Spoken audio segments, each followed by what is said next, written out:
What's good, YouTube? Man, still here, and sorry for the, I guess, the time of release of this one. It's basically a day, so usually we have 10 days to complete this. If you are just watching this video now and finding out about this, you're only gonna have 9 days, but nonetheless, I want to put this out. The delay actually came because I didn't have the cards that I wanted to put together, and there's still, like, I couldn't even perfect the deck that I'm showing you today, but it's good enough for the event, which is good enough for like everything here. So essentially, there's a special drop event with Zygarde and with multiple promos. Talking about those promos, we have a Meloetta, which is just a reprint of the one that we have in Parade. That came out as a gold and all that. I guess nice art. If you don't have the gold rare, this is an upgrade of sorts. But nonetheless, the same one we've always had. Then we got three forms of Zygarde. We have I think this is like the 1%. I don't know. The dog. Bite 30. It is an out to like Chinglings and Badoos. I guess, yeah, there is a new Badoo, but point is, it is playable. I guess it's like a Hitmonchan. It's nothing new, but technically it is. Then we have this one. Not sure what percentage of Zygarde is, but 3 energy, 60, heals 20. I don't think we'd be playing this one ever. And then the main event is the Zygarde EX. There is an Incineroar that's essentially the same thing as a one prizer, but it is a stage 2, so I don't know what that means, honestly. Like, I don't know what to take away from that. Doesn't seem playable. The art is beautiful. There is a full art that comes with this same event, just by playing 20 games or so. This is similar to like the Rayquaza that we got last year, that it's the one drop event that actually has a full art for the promo that it comes with. For playability, I wouldn't say it's very playable, but it is a cool card. If you like Zygarde, it's in the game. And then last but not least, probably my favorite promo out of the ones from this event is this Eevee. It's nothing different, new. It's the same Eevee that evolves. It's the same turn that gets played. The one that Jolteon really likes, Leafeon really uses as well. Yeah, there's just something about the art, the stars, maybe, I don't know, nighttime. Really big fan of this one. However, my main reason for doing these drop events is just collecting cards that are one time only. Like, you won't get another chance at these cards. So that's why I find these videos important to do, just in case you've never seen one of these drop events, you just start playing the game. Technically, later in the year, there might be a second chance at these, but it's best to always get them as they come out. As for how you get them, it's by doing these missions. There's 4 different difficulties: beginner, intermediate, advanced, and expert. You have to beat all of them at least once to unlock the following difficulty. But the most important thing is to get these missions down the first time through, because the one you want to repeat multiple times is expert, that guarantees these chance rewards. It's 100% chance, by the way. You get the pack if you beat it in expert. As for what decks to use, I will be showing you the deck to be using in terms of like to beat all of them. But I actually, first time through, was able to beat it with the Sceptile loner deck. That is how to get to that. You go here and you see how you got your decks. There's also rental decks. If you go to rental decks, if you've unlocked Sceptile, that is Mega Sceptile, which if you haven't, then this video might not help you too much, because that's the deck that I'm going to recommend. But yeah, I got through not all 4 difficulties, the first 3, beginner, intermediate, and advanced, with this rental deck. It is horrendous. It's terrible, but it gets the job done. It meets the requirements of how many pulsing aura cards you need. But to beat it in expert, I did have to improve the deck a little bit, add my own I wouldn't say twist, but this is the deck that I recommend to beat the expert difficulty, along with a mega Pokemon in your deck and 12 pulsing aura cards, right? So sorry that I'm all over the place. I'm just trying to make this video. It is too late to be making it, but I gotta put it out there for y'all.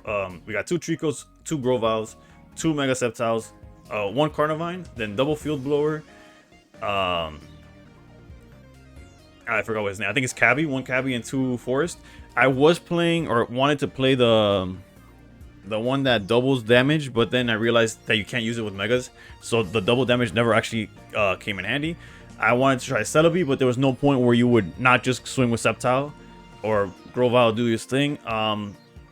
As far as the ratios, maybe you want to put a second Cabby to up the chances of finding the Forest and cut down a Field Blower, or cut down a Grovyle for that Cabby, or maybe you want another Carnivine. Honestly, the reason I put Carnivine is because it could usually tank not only Hitmonchan, but Hitmonchan with a Lucario, while you build up the Tricos in the back. Once you have Fragrant Forest, you start building up as much as possible.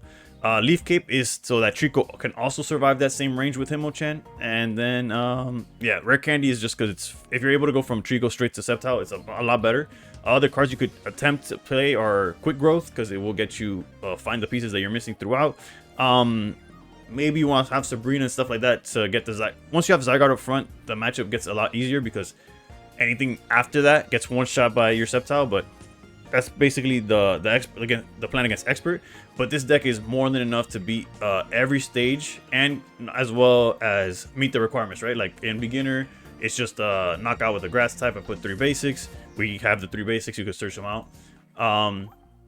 Then knock out your opponents again with the grass type. Then put a stage 1. We have the Groviles, way more than 2 aura cards. And then for advanced, it's again to get the knockout with grass. Play the Mega Evolution, which we have the Mega Sceptile, and the 6 or more cards. And then for win without getting any points, these decks are really, like, if you thought our deck is bad, theirs is worse. And then for Expert, you have to beat without EX. We'll get to what deck I recommend for that, but you get Mega Evolution, you got Sceptile, 12 cards. I already went over which one the 12s are. And then for 5 and 10, as you can see, I haven't even completed the 10. You just gotta keep battling, which honestly, what I recommend is knock out the no EX, knock out the Mega Sceptile, and then start playing like a real meta deck to get rid of to get to 5 and 10 wins. But for the no EX, I played my own version, a worse version of our boy Hydreigon. By worse, I mean I'm not playing Mega Absol. So we have regular Absol, and just it's basically I replaced in the poison version. I replaced Mega Absol with a regular Absol. Another way to play it, we could replace Nihilego, play 2 of the bench Absol, and go double Rocky Helmet. The reason that could work is because one of the ways their deck works is they will have Zygarde up front, and if you hit it, they'll just Lyra and bring out Hitmonchan. But if you get them stuck with Zygarde up front and you start sniping with Absol in the back, they really don't have a ideal way of getting them out. So honestly, you start rolling and taking advantage. And honestly, you can't go wrong. Hydreigon. Once you set up Hydreigon, you basically win the game. The only way you start losing that matchup is if Hydreigon hides in the bottom of the deck along with Rare Candy or something. But as always, if there's anything I didn't mention about this event, I know I'm a little all over the place, Scatterbrain. Feel free to comment down below. Ask any question. As soon as I see it, I'll respond. But with that, let's jump to some examples with the decks that I'm recommending. And with that, thank you for watching. Please consider subscribing, and I will be releasing the solo battle videos for each of the battles of this set as I find the time. As you can see, maybe my content has been a little staggered, as well as my live streams haven't been happening. Life be lifing. Thank you for supporting me nonetheless, and above all else, stay pro. All right, so for game number 1, we are going first. And we start Trico. It's fine. Alright, yeah, I was saying, like, going first is actually a good thing because they can't just, like, outright knock out Trico at all. They have no way of buffing into this yet. So, oof. Well, it doesn't matter, but we'll duck in here a bit.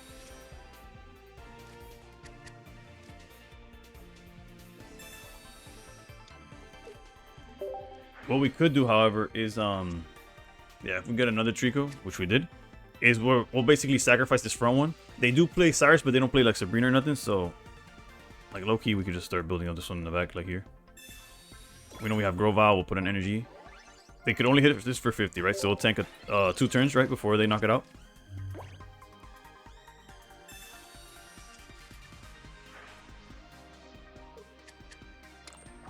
One thing that we're not currently playing that could definitely help is a Sabrina, because like in a situation like this where we'll Hitmonchan, if they follow up with Zygarde, we're probably gonna be safe regardless. But it would be nice to just get Zygarde out the way and get the easy knockout on the back. So Carnivine here, Grovyle over here. Charge, and I guess. This would be, I guess, to not have it in the deck, we could do this. But we're not really doing nothing with that. Like, it doesn't do much besides, like, lower hand size, right? Alright, there's Pokeball. It's probably the Zygarde. Granted, Zygarde's not really a problem either. It's just If we had Sabrina, we didn't even have to like worry about it whatsoever.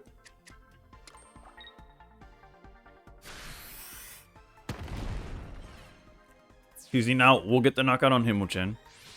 So then we'll essentially swing at this guy, but not get the knockout either. I don't know if I'm making sense, but I am, but I'm not. Okay. Like, there's a world where we lose this game if they high roll.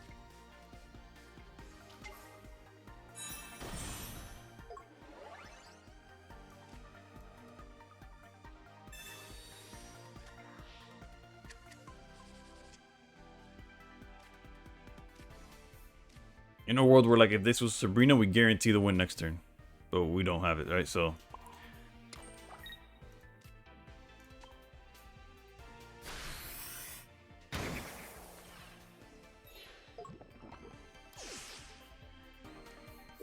another thing you could find space for is Nihilego.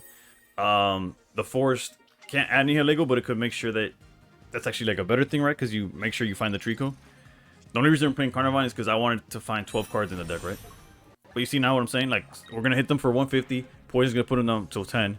Where if they high roll, like now, by high roll, I mean they could activate Karina, they could activate the stadium, the arena, and get 2 heads, and we're knocked out for no reason. When Sabrina could save that. So, I guess if you got to this point of the video, there's a tip on what to do there. But nothing we do here matters. Another thing is Repel. Repel will also get Zygarde out the way. As for how you're gonna fit it into the deck, I don't know. I guess Cyrus isn't really needed. Yeah. I guess yeah. Replace Cyrus with a Sabrina. Replace Cyrus with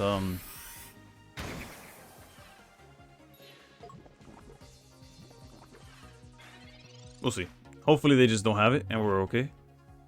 You see Karina, and now it's gonna come down to 2 coin flips that we shouldn't have to worry about, but we will.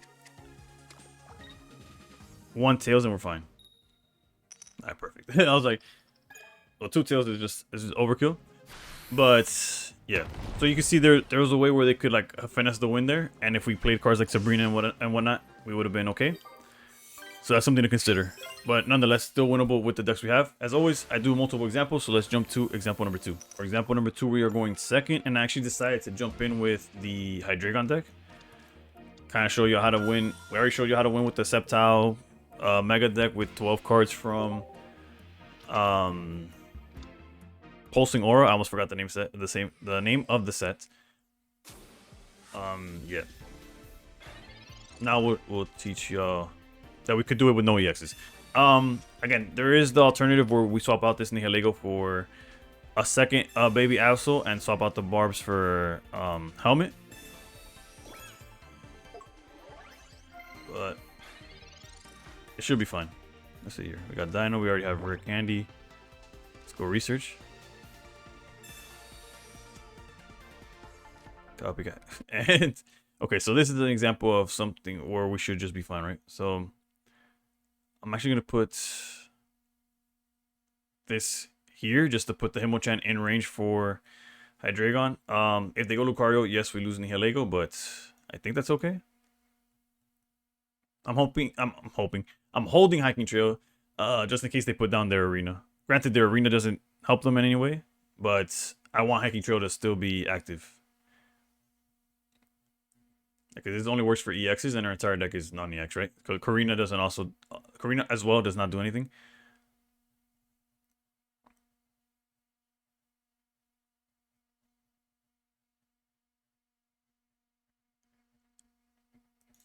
Losing Nihilego this early doesn't feel good, but we have Hydreigon already, so it really doesn't matter.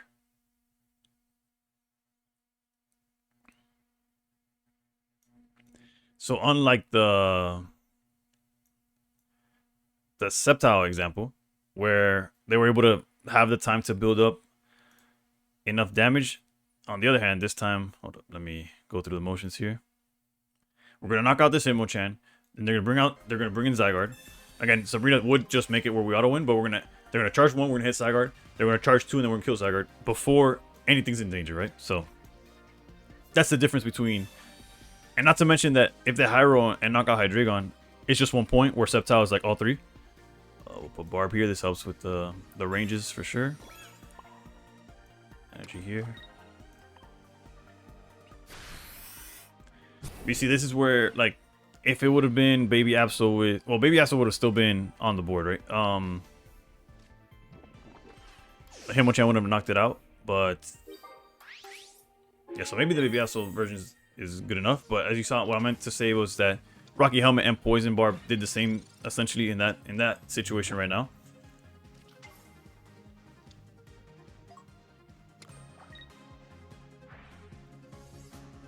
Yes, the Sabrina could easily be... Maybe knock out a Research, put it for Sabrina. I don't know. No target for this Pokeball.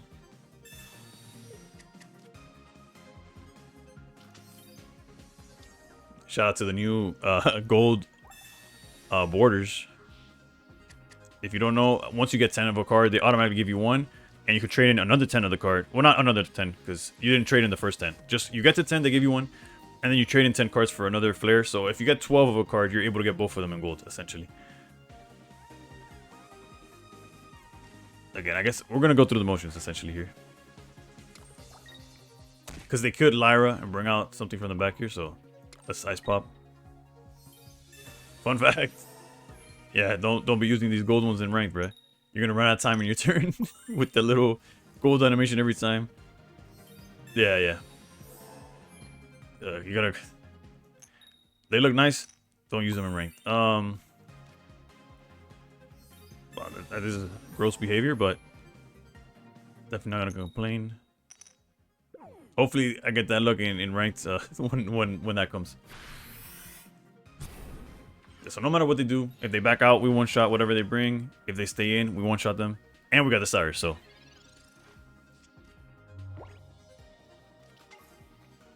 There's another Zygarde. Okay, so technically that's the one thing they could back out into that we can't just auto win. But one, it won't be able to attack for 3 turns, and we have Cyrus, so.